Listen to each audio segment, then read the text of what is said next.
If I see you on the playa, I have gifts for you, so I can impregnate you with my joy currency. It kind of goes back to what we were talking a few weeks ago about the playa papaya.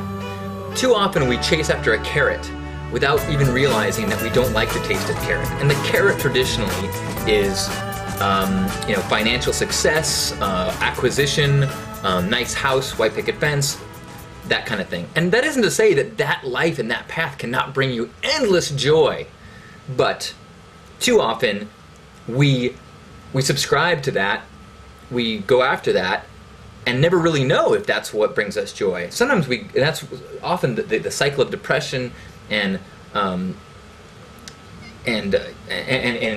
like passive living is because there's this feeling of like, wow, I'm hitting these goals.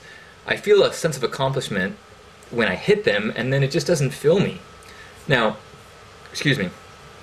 But what happened when I started going to Burning Man is when I saw people putting immense amount of effort into creating art and performances and anything without any sort of expectation of or goal of financial return, but they did want a return. It wasn't purely altruistic. The return that they wanted people to feel joy, to be blown away, to be inspired. There's an old, I can't remember the name, I think it's called Groove or something. There's an old like DJ movie where they talk about the promoters, like the goal, what their carrot is the nod. When like someone's at their party and they nod to them and go like, thanks brother, like thanks for creating this experience because I'm having an awesome time.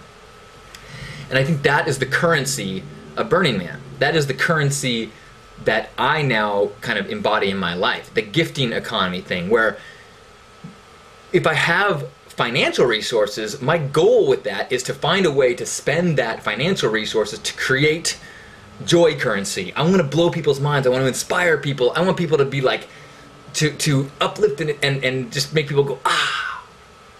So it's not like I'm totally zenned out and totally internally driven. I still have a carrot. It's still a system of acquisition, but it's not acquisition of wealth and finances and stuff. It's an acquisition, not acquisition, but it's there is a carrot. There is something that that you're trying to. You want people to be excited and overwhelmed. And once you slip into that economy, it just shifts things. I remember sitting with Spotman and Slinkerbell, who are probably deep getting ready for the burn right now, or maybe even out of town. Anyway, but they, after the first burn, when it was clear that they were like, their head had been shifted. We were talking about how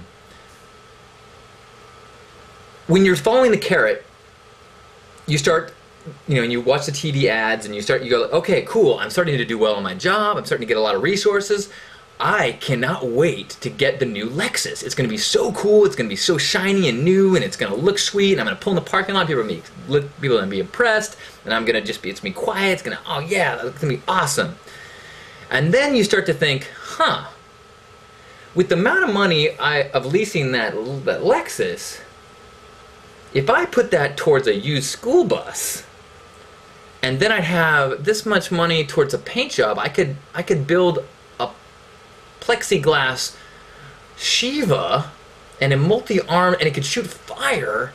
And then if I drove it around the playa, and suddenly you start thinking, oh, that feeling of impressing the people in the parking lot at the supermarket it does not fill my belly. Seeing people's eyes go wide as fire shoots out of the top of my art car, now that's the new carrot. That's the playa papaya. Abundance is fostered by this whole concept, because joy is a renewable resource. It's kind of like, if you have two kids, you don't have to love one less. Although then again, I have no children. I don't know. That could be true. Maybe people just say that because it's too cruel to tell people that I loved you a lot more before your brother was born.